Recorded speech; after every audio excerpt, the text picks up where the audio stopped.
30 minutes? Yes. Very well.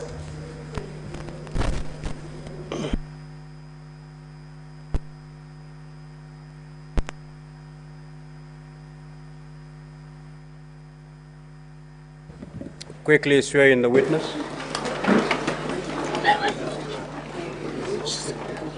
Christian.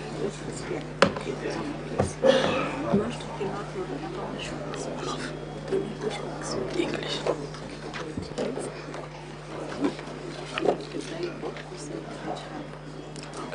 Right hand.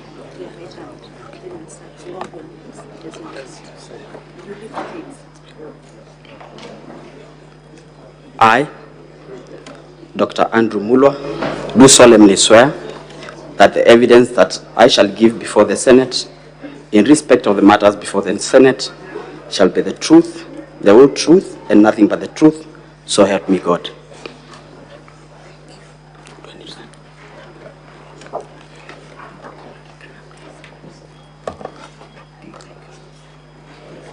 Sir, would you tell the Senate who you are and your professional background?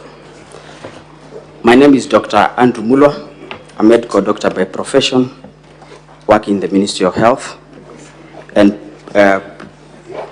previously working the acting CEO, Kenya Medical Supplies Agency, KEMSA. Please confirm whether you're the one that saw the affidavit on page 67 of volume 1. Yes, I am. In respect of which allegation in the motion did you swear this affidavit?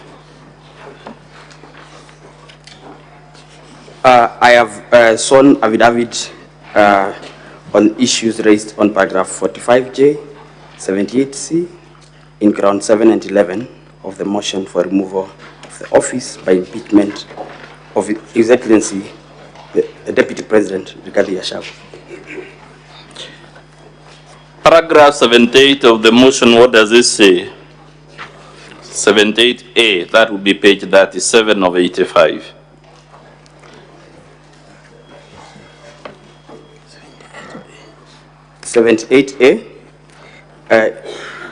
To illustrate, His Excellency Gachagua bullied Kenya Medical Supplies Agency officials into awarding a tender for the supply of mosquito nets to Crystal Limited, his proxy company. Crystal Limited had submitted, here it's written, a fake bid document with the sole intention to fraudulently acquire public property. Dr. Mula, did Crystal submit a tender in this procurement for the mosquito nets? Crystal did not submit a tender for this procurement, but was the local agent for a company called Shapika Impex Limited, which submitted bids, and part of the local documents, like the pesticide control board certificates, were actually submitted by Crystal in the tender document. So Crystal was actually the one submitting the bids? There was a reference of Crystal in some of the local documents that the bidder had to submit. I want to refer you to volume 8A of the Assembly's document, page 18 of 19.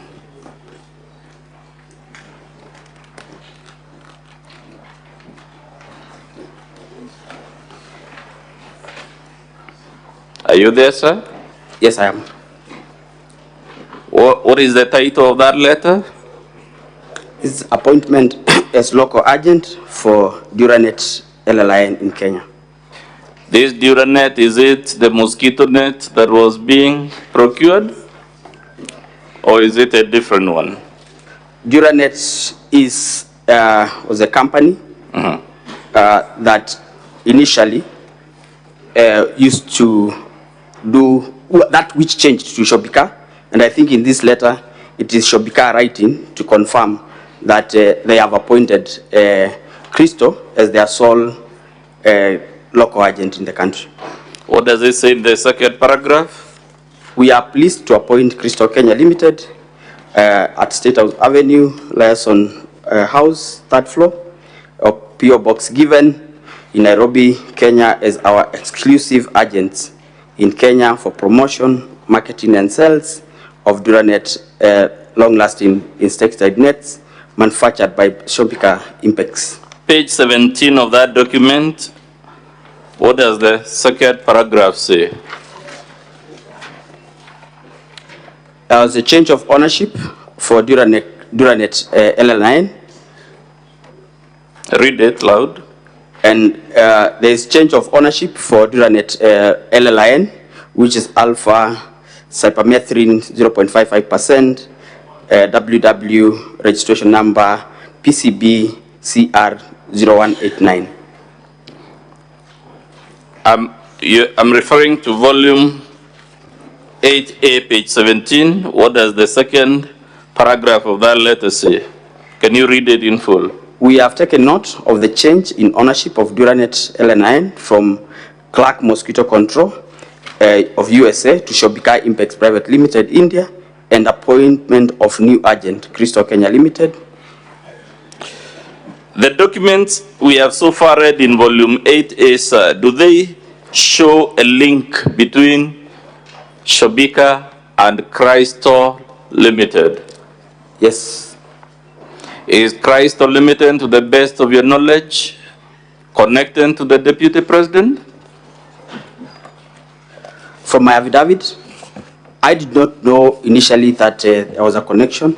Yes. But through a phone call from His Excellency the Deputy President and conversations between myself and his son. We'll come to those phone calls and conversations, but for now, I was able to establish that there is a connection. There is a connection.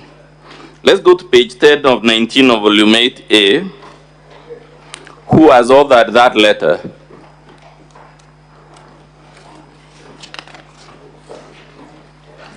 Page 10 of 19. Page 10 of 19 is a letter from Ethics and Corruption Commission to myself as the acting CEO, dated 21st of August 2023. Is this a body that would authoritatively speak to matters of corruption in public procurement? Yes, it is. Is it authorized to investigate such matters? To the best of my knowledge, yes. Now, this letter, what was the letter asking you to do at page 10 of 19? The letter was giving recommendations for administrative action against procurement officers, Cosmas Rotich, Anton Chege, and Corin Mugo, who are officers working in KEMSA and participated in the procurement of the mosquito nets. Towards the bottom of that letter, Roman 1, what does the Ethics and Anti-Corruption Commission tell you? It says, and I read, Mr. Speaker, sir, the Technical Evaluation Committee, here abbreviated TEC, recommended the award of tender to Shopika Impex Private Limited, yet their bid was paginated in pencil and what was not sequentially paginated contrary to instructions to tenderers, clause 20.3, which provided documents to be paginated using indelible ink and marked sequentially. Does that paragraph you just read show there was corruption or wrongdoing of any type in processing this tender? It does, Honorable Speaker. And who was benefiting from this manipulation of the tender? Shopika. Is that the same company that the Deputy President's company, Crystal, is the local agent? Yes. Given those series of events, would it be fair for anyone to suggest the Deputy President did not have a hand in the procurement irregularities for this tender? I think I would say Shopika, yes, was irregularly being recommended for award of a tender without meeting the set criteria. Would you say it's just coincidental, sir, that a company connected to the Deputy President was awarded a 3.7 billion tender? I was not in KEMSA at the time. And I would imagine that KEMSA being a procurement entity whose core function is to procure, Yes. the technical teams would have proper understanding of procurement procedures and therefore would not make such, would not recommend award of a tender to a company where they are glaring failure to meet the criteria. Given the contents of your affidavit and the phone calls will come to from the Deputy President at this sense, would it be fair for anyone to suggest this matter in page 10 was just another coincidence, that the company irregularly awarded the tender was one connected to the Deputy President? I don't think it would be. You don't think it would be fair? Don't think it would be a coincidence. It is not a coincidence. In your estimation, say, would a fair-minded person faced with the facts you have so far taken us through think it was a coincidence that a company linked to the Deputy President of the Republic was irregularly awarded a tender for 3.7 billion?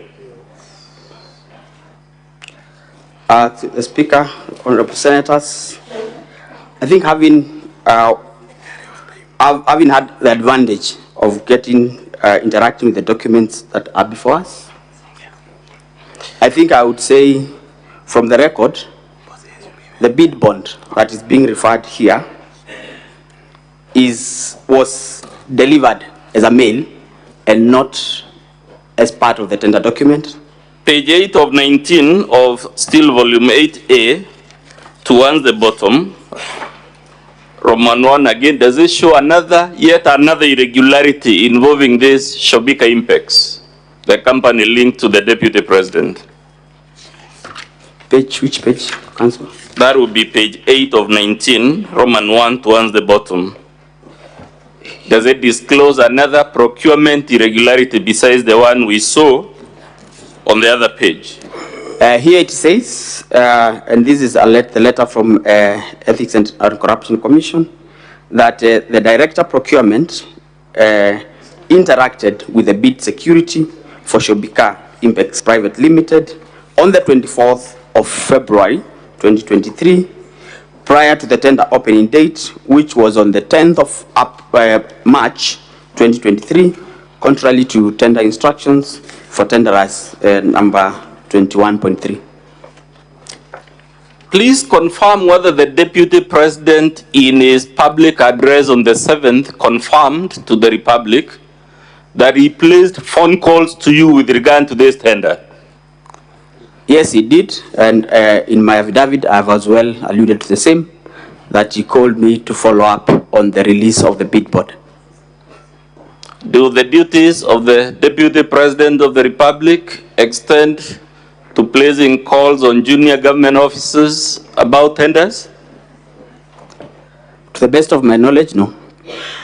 But did the Deputy President also admit in that public address that his son equally called you?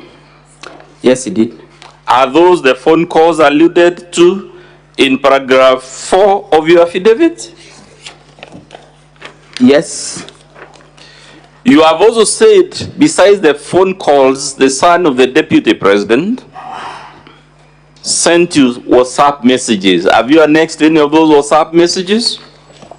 Yes, I have, in my affidavit, page 70 of 85. In those affidavits, in that page 70, who is the person indicated as sending you the message? Dr. Ikini Rigathi.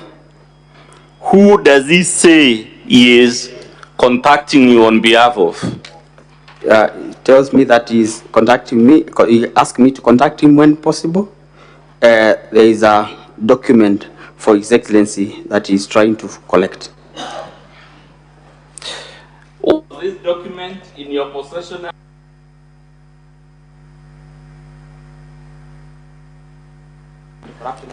Which was investigating the anomalies of the procurement of the L-Alliance. So the Deputy President and his son are pressuring you to surrender a procurement document under active investigation by the Ethics and Anti-Corruption Commission. Yes, Your Honor.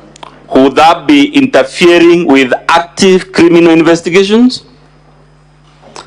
From where I sat as acting CEO, I felt pressured because the documents were not within our custody, and had to actually make effort to follow up with the Ethics and Anti-Corruption Commission for the documents to be released back.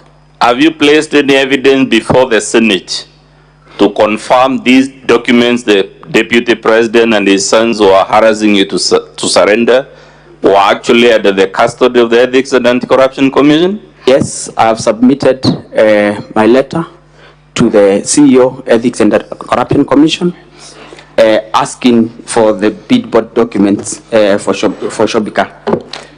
We are at page 73, page 73 of 85.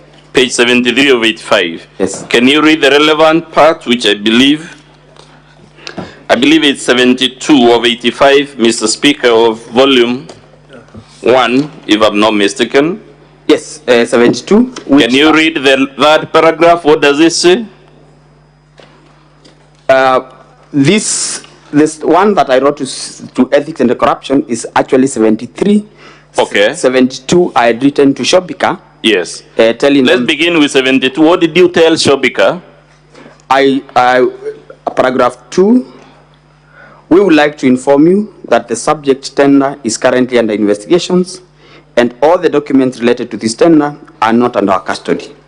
We have, however, written to the Ethics and Corruption Commission to release the original bid bond to facilitate your request. They had requested for release of the bid bond. And the one in... Through a letter dated 12th June 2023. And the one in 73, in summary, what were you trying to do? I was requesting the CEO, the Ethics and Corruption Commission, for the bid bond for Shobika Impex Private Limited for the malaria net tender, which I had requested, that I had informed him of the letter that we had received from Shobika, requesting for the bid bond. Sir, given the magnitude of this tender and the national crisis it stoked, would anyone expect the Deputy President, when he was harassing you, to know that the matter was under investigation, and active investigation for that matter? I want to believe so. Lastly, sir, claims have been made on this floor that the allegations against the Deputy President transcend the force to the ridiculous to the embarrassing. This material you have taken is it consistent with the narrative that ground 11 of this motion is false, ridiculous, and embarrassing? Through the Speaker, Honorable Senators, what I have presented before this House is the truth, nothing but the truth, and verifiable by document presented. I want you lastly to read from your paragraph what you told the National Assembly, bringing us here.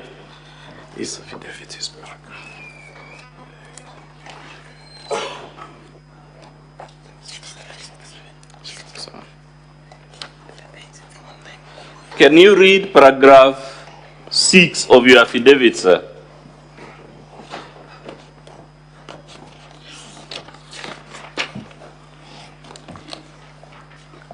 That is page 69 of 85 of volume 1, Mr. Speaker. It says, given the status, power, threat, and influence of the people involved in the interference with the investigations and cover of irregularities surrounding the procurement of treated mosquito nets, I was constrained to surrender the original bid bond to Ogora Wilson Okulo, and in short, I was caught in a tricky situation. Being a junior, there was nothing I could do as a junior government officer against a sitting deputy president for the Republic of Kenya.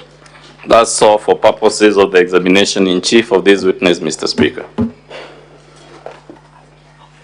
Counsel for the Deputy President. Your witness. Good evening, Mr. Mulwa. Good evening. My name is Dewanjiru. I will be asking you several questions in respect to the testimony that you have just delivered. When did you join the KEMSA? I joined KEMSA on the 17th of March 2023. Before that, who was the CEO of the organization? Terry Ramadan. Terry.